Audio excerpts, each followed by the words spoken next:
व्रत उपवास का महत्व। पुराणों में इस बात का विस्तार से उल्लेख मिलता है कि हमारे ऋषि मुनि उपवास के द्वारा ही शरीर, मन एवं आत्मा की शुद्धि करते हुए अलौकिक शक्ति प्राप्त करते थे। वेद में कहा गया है, मनुष्य को उन्नत जीवन की योग्यता व्रत से प्राप्त होती है, जिसे दीक्षा कहते हैं। दीक्षा से दक्षिणा यानी जो कुछ किया जा रहा है उसमें सफलता मिलती है। इससे श्रद्धा जागती है और श्रद्धा से सत्य की यानी जीवन के लक्ष्य की प्राप्ति होती है, जो उसका अंतिम निष्कर्ष है। आचरण की शुद्धता को कठिन परिस्थितियों में भी न छोड़ना, उसका निष्ठापूर्वक पालन करना ही व्रत कहलाता है। वस्तुतः विशेष संकल्प के साथ लक्ष्य सिद्धि के लिए किए जाने वाले कार्य का नाम व्रत है।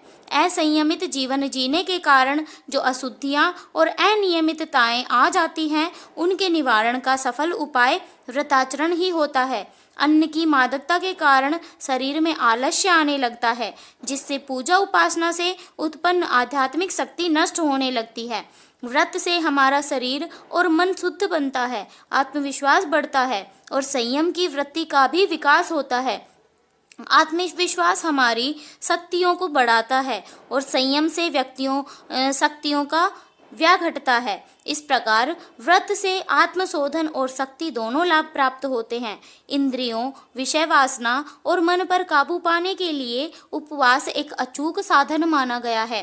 गीता में कहा गया है, चिकित्सकों के मत में भी व्रत और उपवास रखने से अनेक शारीरिक मानसिक बीमारियों में लाभ मिलता है।